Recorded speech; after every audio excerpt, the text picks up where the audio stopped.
Simetrix also allows you to plot the frequency response of circuits. To do this, under Simulator and choose Analysis, we're going to select the AC. So look at the AC tabs to set the parameters, and analysis mode should be AC rather than DC sweep. Start frequency, 1 kHz is fine. Stop frequency, 1 MHz is fine. Points per decade, 25, that looks fine. We'll just hit, actually we can just hit run rather than OK and running it separately, and that will run the analysis. Then under probe, add curve. Now we may want not just V out, but the gain of the circuit in dBs. We can do that by using the function dB and then say V out divided by V in. And remember, we've defined that this node here is called V out and this node over here was called V in. Hit OK and we get our graph, which looks like that, which is the frequency response of our circuit. One of the things you might want to know is the 3 dB point of this circuit, and you could do that by putting the cursor here and noting that it's 37.6 dBs.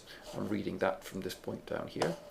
It tells me the X and Y of where the cursor is on the graph, so that's about 37.6. Subtract 3 dB gets you to 34.6, and find somewhere on the graph where you're about 34.6.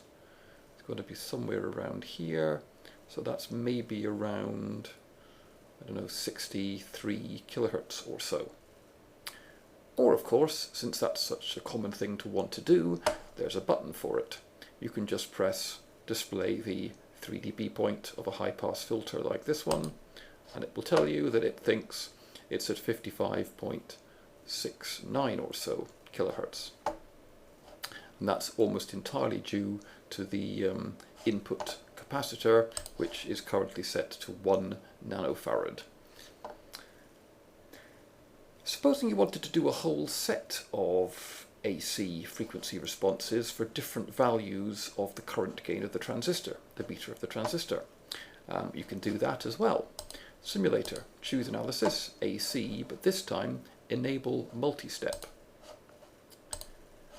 Click what you want to define for that, and actually already set up. We want to run a set of frequency response simulations over different values of the model parameter, and the model name BC546B-Q1, so that's the user model being used for this transistor, and the parameter name BF, which is the current gain, from 120 to 150 in, let's take it down to 5 steps, otherwise the graph tends to get a bit crowded.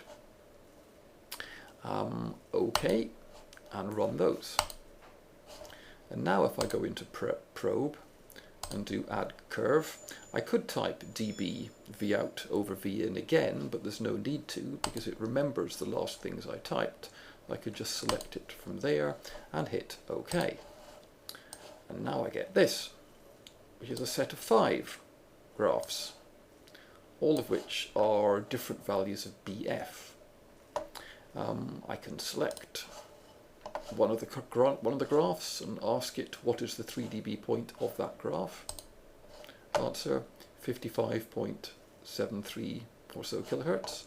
The other extreme of the range, the 3 dB point there, 55.6, hasn't changed very much. Useful. That's about the end of the quick introduction to Simetrix.